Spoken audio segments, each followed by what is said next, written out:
Hey there, pirates. Welcome aboard the Anime No Me channel. Alright, let's start by setting the record straight. Luffy is a guy who's never been a fan of weapons. He's the kind of pirate who solves everything with punches, kicks, smiles, or even a bite. And if that doesn't work, he just hits harder. But what would happen if, for some completely crazy and epic reason, he ended up wielding one of the most legendary weapons in the world? I'm talking, of course, about the Murakumogiri, Edward Newgate's Naginata Whitebeard's weapon. And I don't just mean holding it, I mean turning it into what I'm going to call here the Spear of the Sun God. If you think that sounds like an exaggeration, remember we're talking about the same universe where a guy with a banana on his head is dangerous, where an elf dressed like a clown is one of the most important people in history, and where a fruit can turn your body into rubber, turn you into a living cartoon, and let you throw punches that change the weather. So yes, it's possible, and I'm going to show you step by step why this theory not only makes sense, but is actually a natural evolution in the story. First, let's remember that the Murakumogiri is no ordinary weapon. It's one of the 12 supreme grade blades, placed on the same level as monsters like Yoru, Mihawk's sword, and Shodai Kutetsu, the first of the cursed blades. Oda himself has said these weapons are practically characters in the story. They're so rare and powerful. When we see Whitebeard wielding this Naginata, it feels like it's an extension of his own body. In chapter 552, during the Marineford War, he uses the Murakumogiri in combination with the power of the Gura Gura no Mi, creating massive shockwaves that literally warp the air and crack the ground. At one point, he plants the tip into the ground, and the seismic energy spreads like a blinding explosion, a visual detail that could easily be reinterpreted as solar power in the future, especially considering what Gear 5 did to Luffy's aesthetics.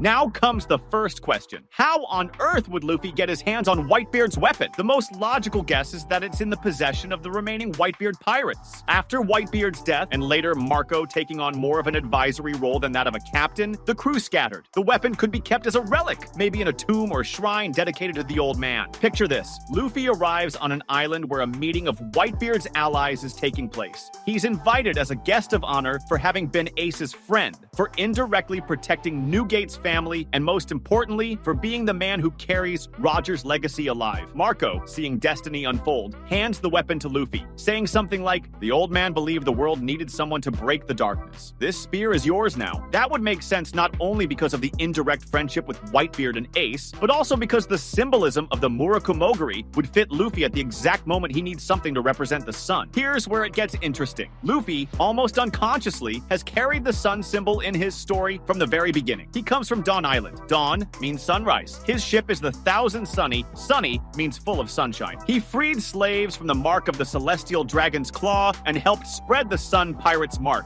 which represents freedom. He ate the fruit that, as revealed in chapter 1044, is the Hito Hito no Mi, model Nika. Nika being literally the sun god in One Piece mythology. In other words, he's already the son of the sun in the narrative. The only thing missing is a sacred object to serve as an extension of that symbolism. And guess what? The Murakumogiri could be exactly that. In real-world mythology, many sun gods have a sacred weapon. Helios had a flaming whip, Amaterasu is connected to swords and mirrors, and in Christianity, there's the image of the Holy Spear, the Spear of Longinus. In the One Piece universe, turning the Murakumogiri into the Spear of the Sun God would basically place Luffy in this mythological pantheon only in Oda's style, a god who wears sandals and eats meat. More importantly, Luffy wouldn't become the swordsman with a giant weapon. He'd use the Murakumogiri as an extension of his rubber powers and haki, which would completely change his fighting style without betraying his essence. Here's where things get wild. Gear 5 has already shown that Luffy can manipulate pretty much anything as if it were rubber, even the ground of Onigashima. Imagine him grabbing the Murakumogiri and stretching the handle to increase its reach, or spinning it so fast it creates a whirlwind of light and heat. With Conqueror's haki, the blade could emit golden energy waves that look like solar flames. And with Nika's cartoonish touch, the attacks could have ridiculous names like Solar Yakitori, Dawn Skewer, or Supreme BBQ Ray. In chapter 1045, we saw that Luffy can use the environment to his advantage in absurd ways. This opens the door for him to use the Murakumogiri as a pivot for impossible jumps, or even as an antenna to channel the sun's light into massive attacks. A recurring theory is that Joy Boy and Nika are the same figure, or at least two avatars of the same ideal freedom. Joy Boy, in the past, might have used some kind of sacred weapon. Many fans speculate that Poseidon, Pluton, and Uranus are not just ships, weapons, but entities linked to these figures. And what if Luffy, as the new Nika, had his own legendary weapon? This would also reinforce the idea that each god in the One Piece world has their own artifact. Poseidon, Shirahoshi, control over the Sea Kings. Uranus, still a mysterious weapon, possibly celestial. Nika, switchover Sun Spear, Murakumogiri reimagined. An interesting point is that Luffy has never been comfortable using lethal weapons, because it just doesn't match his carefree personality. But Gear 5 has already proven that he doesn't need to wield the Murakumogiri in a conventional way. He can play around with it, use it comically, and still create epic moments. Imagine him turning the blade into a giant trampoline to launch Zoro at an enemy, or using it as a fishing rod to reel Sanji back in when he flies off too far. That would create hilarious moments while still allowing for brutal attacks against truly dangerous villains. Now, here's the scene I imagine as the peak of this theory. Luffy is facing a villain who represents darkness. It could be Blackbeard, who literally uses the Yami Yami no Mi, or another user with shadow powers. The fight is at its climax, and the villain creates a field that blocks the sunlight, plunging everything into darkness. Luffy, in Gear 5, starts laughing. He plants the Murakumogiri into the ground and stretches the shaft beyond the clouds, all the way up to the sun. The blade reflects the light in an overwhelming way, and when he pulls it back down, a golden beam descends like a concentrated lightning strike. That would be the move I'd call Spear of Nika, sunlight impact. The scene brightens, the darkness fades,